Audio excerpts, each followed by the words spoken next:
नमस्कार दोस्तों, स्वागत है आप सभी का पाथफाइंडर पर। बांग्लादेश में जो एनर्जी क्राइसिस है वो अब और भी ज़्यादा बिगड़ चुकी है। इनफैक्ट स्थिति इतनी ज़्यादा खराब हो चुकी है कि बांग्लादेश को अब मजबूरी में लोड शेडिंग करनी पड़ रही है, जिसमें कि बांग्लादेश की केवल राजधानी ढाका को छोड़ दीजिए, उसके अलावा बांग्लादेश के कई सारे जो डिस्ट्रिक्ट टाउन्स हैं, कई सारे रूरल एरियाज़ हैं, वहाँ पे कम से कम 9 से लेकर 12 घंटे की जो बिजली की आउटेज है वो हमें देखने को मिल रही है। यहां पर आप लोग देखिए, जो 2-3 बड़ी बड़ी डेवलपमेंट्स हमें बांग्लादेश में विद रिस्पेक्ट टू इलेक्ट्रिसिटी देखने को मिली हैं। सबसे पहली बात तो जो जनरेशन वहां पर हो रही है डेली बेसिस पर वो 12,800 मेगावाट की है, लेकिन जो डिमांड है वो 14,500 मेगावाट से भी ज़्यादा की डिमांड है। यानी कि जो शॉर्टफॉल उनको डेली बेसिस पे देखने को मिल रहा है दैट इज अप्रॉक्सीमेटली 1700 मेगावाट। और इतना ही नहीं, बांग्लादेश के कई सारे पावर प्लांट्स जिसमें कि अप्रॉक्सीमेटली 45 के आसपास पावर प्लांट्स हैं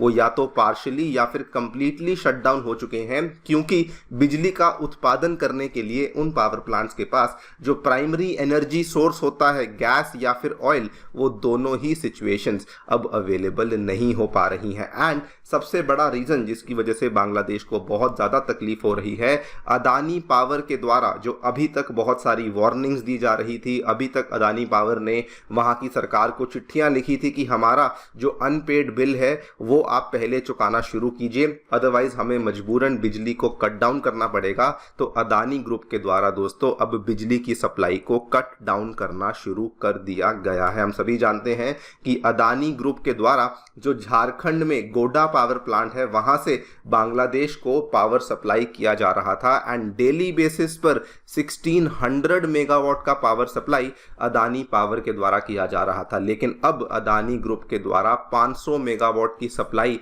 इसमें से कट डाउन कर दी गई है। यानी कि अपनी जो सप्लाई है वो उसको 1100 मेगावाट पे ले आए हैं, बिकॉज बहुत सारा पुराना उधार है, बहुत सारा पुराना डेट है जो कि बांग्लादेशी सरकार ने अभी तक अदानी ग्रुप को नहीं चुकाया है। एंड अगर सिचुएशन यहाँ पे नहीं सुधरती है तो उस केस में इस 1100 में से भी अदानी ग्रुप के द्वारा जो पावर सप्लाई है वो और ज़्यादा कट होना शुरू हो सकती है। बात करेंगे इस पूरी डेवलपमेंट के बारे में, बांग्लादेश में हमें क्या क्या सिचुएशन देखने को मिल रही है, व्हाट आर द रीजंस जिसकी वजह से हमें ये सब चीज़ें देखने को मिल रही हैं, उसको समझने का प्रयास करेंगे। एंड गवर्नमेंट वहाँ पे क्या कर रही है उसको भी जानने का प्रयास किया जाएगा। आइए शुरू करते हैं मेरे साथ। मेरा नाम है अनिरुद्ध। यदि आप लोग हमें फॉलो करना चाहते हैं, हमारे लेक्चर्स के अपडेट्स को प्राप्त करना चाहते हैं, तो यहाँ पर दिए गए टेलीग्राम चैनल्स के माध्यम से ऐसा कर सकते हैं। दोस्तों आगे बढ़ने से पहले आप सभी के लिए एक सरप्राइज है।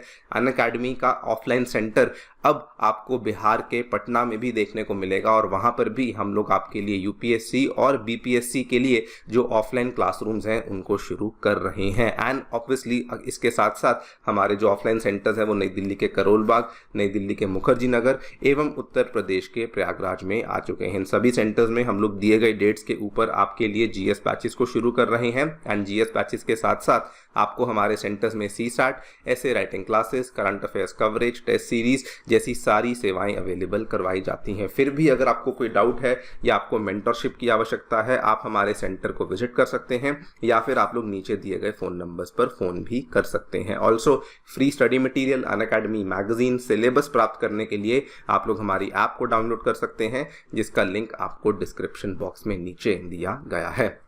ऑल राइट, अगर मैं पावर सिचुएशन की बात करूं बांग्लादेश में, तो केवल बांग्लादेश की जो राजधानी शहर ढाका है उसको छोड़ दीजिए, उसके अलावा बांग्लादेश के कई सारे डिस्ट्रिक्ट्स, कई सारे रूरल एरियाज स्पेशली, वहां पर कम से कम 9 से 12 घंटे के जो बिजली के कट्स हैं वो देखने को मिल रहे हैं। अगर मैं आंकड़ों की बात करूं तो बांग्लादेश की ही जो पावर ग्रिड कंपनी है उन्होंने ये बताया है कि इनकी जो डेली बेसिस पे डिमांड है ये 14,000 लगभग 600 मेगावाट तक चली जाती है, लेकिन जो प्रोडक्शन है वो केवल 12,900 मेगावाट की ही देखने को मिल रही है। यानी कि ओवरऑल जो हमें शॉर्टफॉल देखने को मिल रहा है वो 1700 मेगावाट का डेली बेसिस पे शॉर्टफॉल यहाँ देखने को मिल रहा है। एंड इन्होंने यहाँ पर यह भी बताया है कि पिछले एक हफ्ते में ये जो यहाँ पे शॉर्टफॉल है ये 1500 से लेकर 2000 मेगावाट का डेली बेसिस पे देखने को मिल रहा है। इसमें भी जो पर्टिकुलरली एरियाज ज़्यादा अफेक्ट हुए हैं, ज़्यादा इम्पैक्ट हुए हैं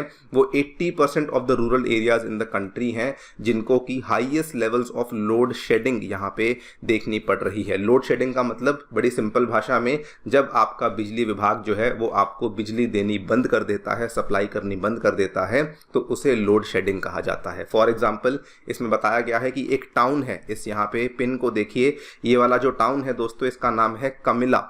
ये वाला जो टाउन ये बिल्कुल हमारे त्रिपुरा के साथ लगता है, एंड ये वाला जो बांग्लादेश में तख्ता पलट हुआ इसके जस्ट पहले कमिला को डेली बेसिस पे 150 से 160 मेगावाट बिजली मिलती थी हमारे त्रिपुरा से, क्योंकि वहां पर एनटीपीसी का एक बहुत बड़ा प्लांट लगा हुआ था। लेकिन अब डेली बेसिस पे केवल 50 से 60 मेगावाट की ही बिजली मिल रही है, जिसकी वजह से वहां पे प्रॉब्लम आ रही है। और ये जो प्रॉब्लम है केवल कमिला में नहीं, इसके अलावा अगर आप देखेंगे यहाँ पर बहुत सारे जिले आते हैं इसी एरिया में जो कि त्रिपुरा के साथ बॉर्डर के आसपास लगते हैं।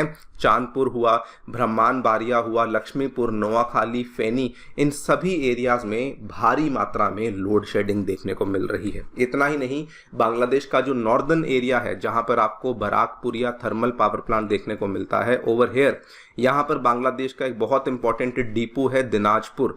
वहां दिनाजपुर के जस्ट बगल में बरकपुरिया का थर्मल पावर प्लांट है, वहां पे जो पावर जनरेशन है उसको बंद कर दिया गया है, बिकॉज बहुत ज़्यादा लोड शेडिंग हो रही है दिनाजपुर में, और वहाँ पर उनके पास ऑयल या गैस ही अवेलेबल नहीं है, जिसकी वजह से वो यहाँ पर अपनी जो पावर जनरेशन है उसको नहीं कर पा रहे हैं। सवाल ये आता है कि आखिरकार बांग्लादेश की स्थिति सडनली इतनी ज़्यादा खराब यहाँ पर क्यों हो जाती है। देखिए, सबसे पहला रीज़न इसमें आता है कि बांग्लादेश में जो इलेक्ट्रिसिटी का जनरेशन है it is heavily dependent on gas supply, और इसमें जो गैस सप्लाई है इसमें इनके जो एलएनजी के यूनिट्स थे जो कि बे ऑफ बंगाल में देखने को मिलते थे, उसमें से एक एलएनजी का यूनिट जो कि बांग्लादेश की जानी मानी कंपनी समिट ग्रुप के द्वारा इस एलएनजी टर्मिनल को चलाया जा रहा था, ये वाला एक एलएनजी का यूनिट जो है वो काफ़ी लंबे टाइम से ऑलमोस्ट 3-3.5 महीनों से अपनी गैस की सप्लाई को इसने सस्पेंड किया हुआ है, जिसकी वजह से सीधे सीधे तौर पे डेली बेसिस की 1200 मेगावाट का जो शॉर्टफॉल है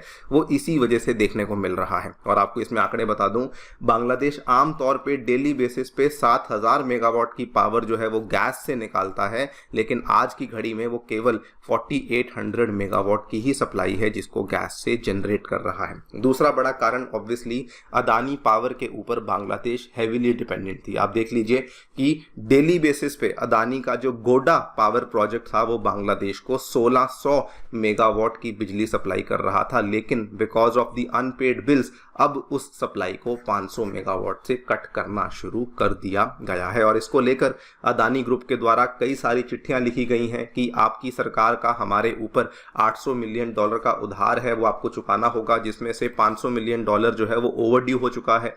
अगर आपने नहीं चुकाया तो हम लोग को मजबूरन यहाँ पे बिजली को कट डाउन करना पड़ेगा।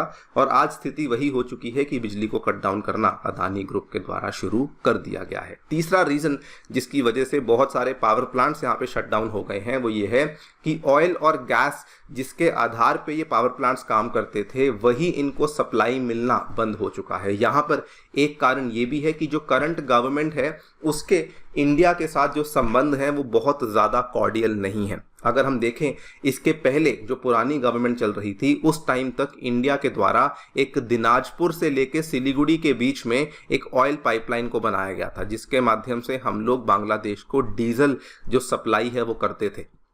एंड अगर यही सरकार चलती रहती तो इंडिया का यहाँ पर ये अनाउंसमेंट था कि हम लोग इस पाइपलाइन को आगे और ज़्यादा एक्सटेंड करने वाले हैं, लेकिन रिसेंटली इंडिया ने अनाउंस किया कि डीजल पाइपलाइन एक्सटेंशन को हम लोग आगे नहीं करेंगे बिकॉज बांग्लादेश में जो पॉलिटिकल स्टेबिलिटी है वो देखने को नहीं मिल रही है। That is one of the major reason जिसकी वजह से जो उत्तरी बांग्लादेश में दिखने वाले जो पावर प्लांट्स थे जो कि ऑयल पे डिपेंडेंट थे उनको यहाँ पर काफ़ी नुकसान झेलना पड़ रहा है। अब सवाल ये आता है कि ये जो प्रॉब्लम है ये बांग्लादेश की सॉल्व कब होने वाली है। बांग्लादेश की जो नई सरकार है वहाँ पर कोई भी मिनिस्ट्रीज या कोई भी मिनिस्टर नहीं है, वहाँ पर उन्होंने एडवाइजर्स बनाए हुए हैं एंड उनके जो पावर एडवाइज़र हैं उन्होंने कहा है कि सिचुएशन जो है वो अगले 20 दिनों में ठीक हो जाएगी बिकॉज जो बरकपुरिया के अंदर जो फॉल्टी पंप था उसको हम लोग रिप्लेस करवा रहे हैं चाइना की मदद से। अदानी ग्रुप को लेकर उन्होंने कहा है कि चिंता करने की आवश्यकता नहीं है क्योंकि हम लोग सोनाली बैंक बैंक के माध्यम से $100 मिलियन